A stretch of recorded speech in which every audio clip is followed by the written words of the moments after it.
Okay, I have now received this package and I want to open it and see what is inside. Let's do it.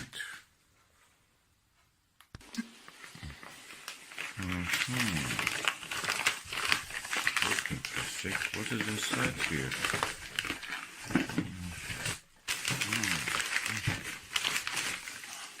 Let's just bring it out. Okay. Oh, what is this? Ooh.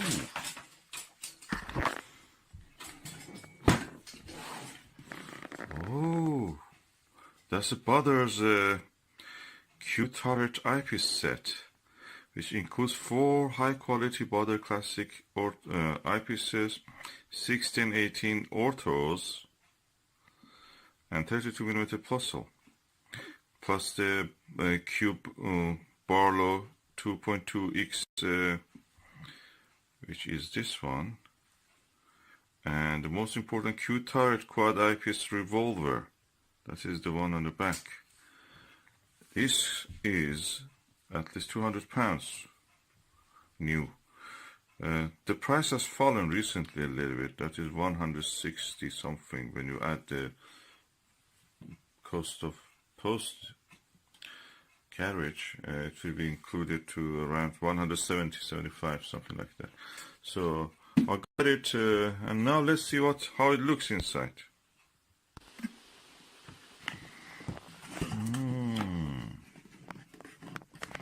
Who's this quality? Oof! Another box. And this box is a lovely tin box. You can see through the clear plastic what is inside. And what is inside is delightful. First you see this foam protecting it. This foam looks new, so this product is new. I bought it second hand, but it's almost like new. And this is the Barlow-lens. This is the 32mm orthoscopic, Plossl lens. Oh, look at that lens size. That's amazing, big. Oh, I like these eyecups. They're really good. This is the turret, which includes the 3 eyepieces. What is there more? Oh, we have the lens caps, well placed.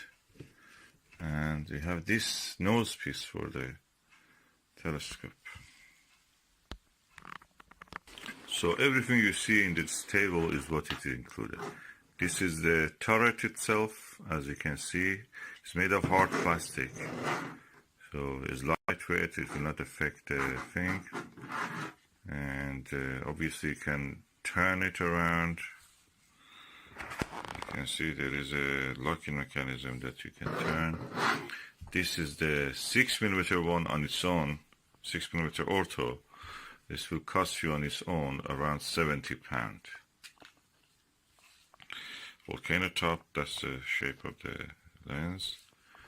And of highest quality, ortho. Orthos are really good because they have the lowest possible elements, optical glass, and they are able to provide a very good view. This is a 10mm one. On its own again, around 60 to 70 pound. This is the 18mm one, which is really good, and is again 18mm, and again on its own is around 60-70 pound. So up to now we have 360, 180 pound, and the Barlow cost around 40 pound. So 250 if you buy them individually. Then you come to the Classics Plossl 32mm on its own. It's around again 40-50 at least. So you can say that you have around £300 here just in the form of this eyepiece and Barlow. Then you have the turret, which is around £47, £50. So 350. This box on its own is on sale, so you can buy it for around £30 and or 18 or 20, 30 pounds. Anyway, 20, say 20. £370 so far, and I bought this for £130. So that's a good bargain. It's on sale. You can buy it now from a few outlets. The whole set for around 167. Then you add the postage, it becomes 175. Again, yet it was cheaper to buy it second hand. I'm trying to see if this has any issue or not. No, absolutely no problem. The attention to details is very interesting here. You can see this is made of plastic, of course. If you put a metal screw to it, it will gradually break the plastic. So what they have done here, they put a brass ring that the metal screw actually moves inside that. So it's a nice touch. The same here. And yeah, it looks interesting.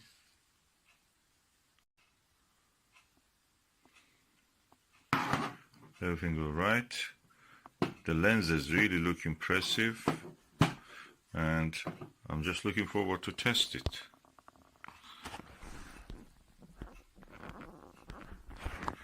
Let's take a few photos, then we can go and test.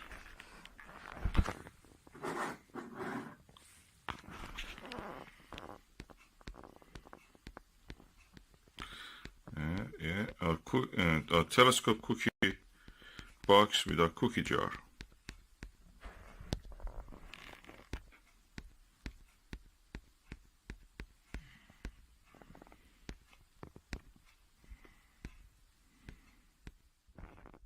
Okay, now I've installed the Q-Turret, Baader Q-Turret with 4 eyepieces. They're really light, and the view is really clear. I'm looking at the star Procyon, and I like what I see.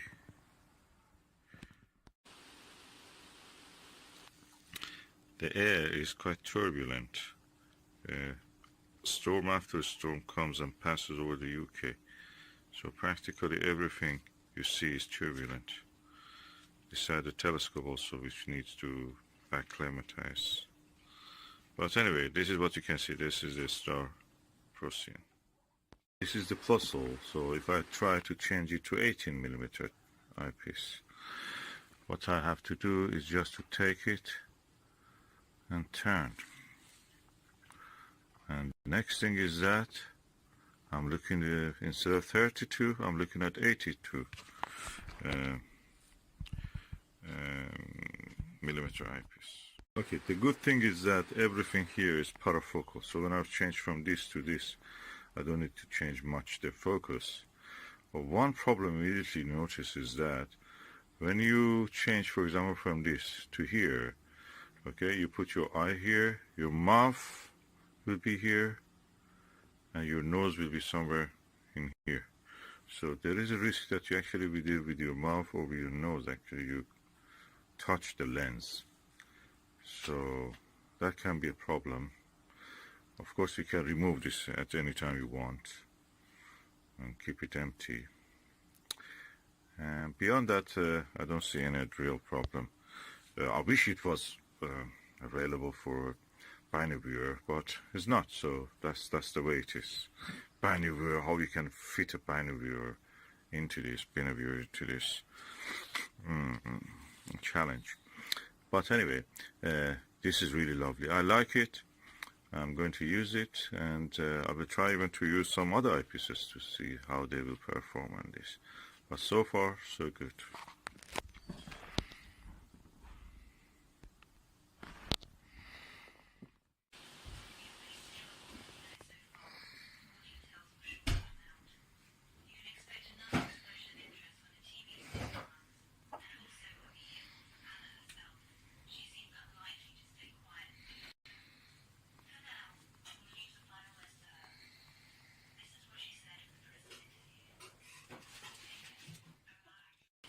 If you are curious, what is this? This is my telescope setup. This is the Meade Meade LX200 8-inch EMC, which I've equipped with this Revelation Astro dual focuser,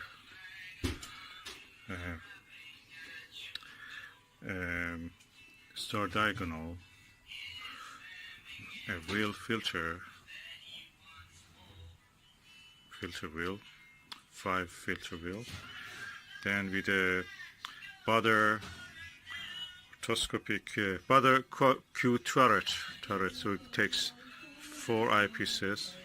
As you can see, it starts with the TeleVue 40mm, then goes down to the SVBony Aspheric 23mm, then the Starguider ED 12mm, then we are having the 5mm Vixen SLV 5mm.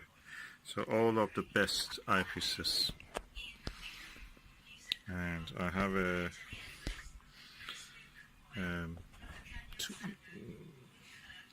tail rod and a Meade illuminated reticled 9x50 finder.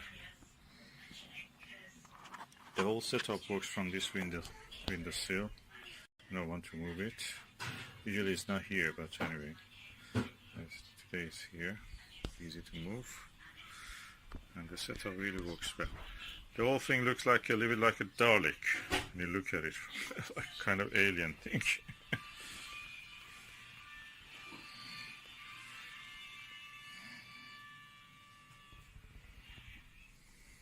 Like an alien robot.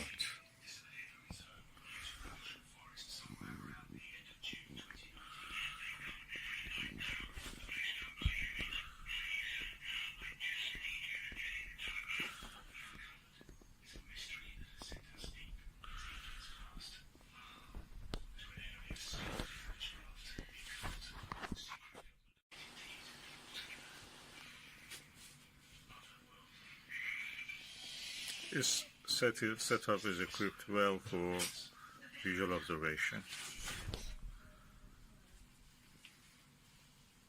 Then with this setup I can just sketch what I see.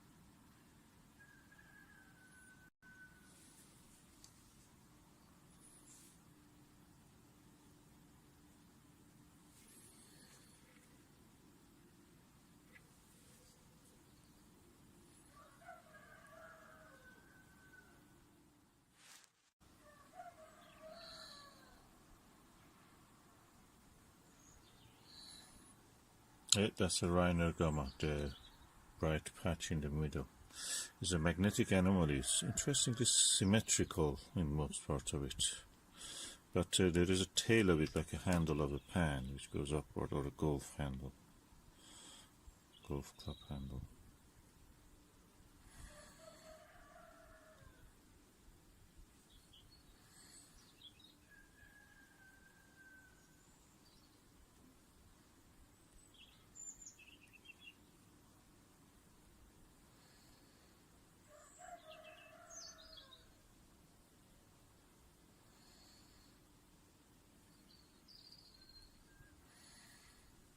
As you can see, the cloud layer, thin cloud layer, passing over it makes it difficult to focus.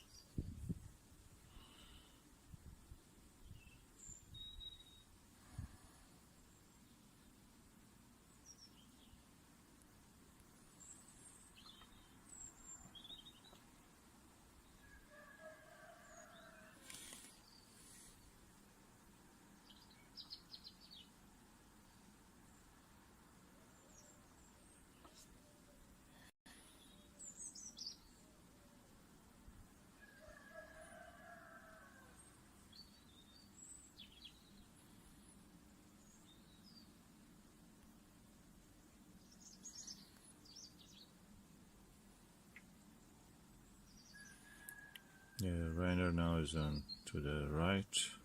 And that coffee bean feature that has no name and I believe is volcanic in origin.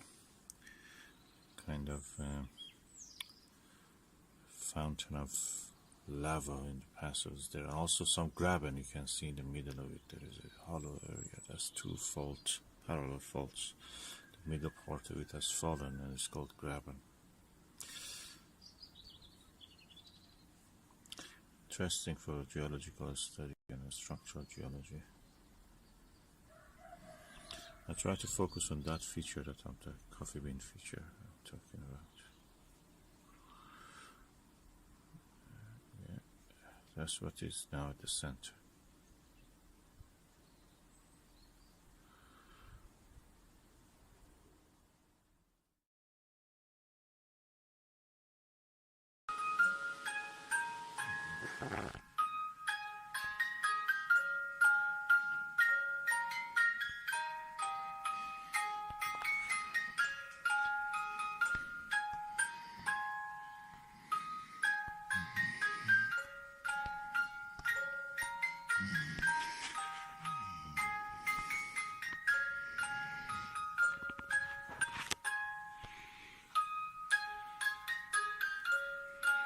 And we are looking now through the window.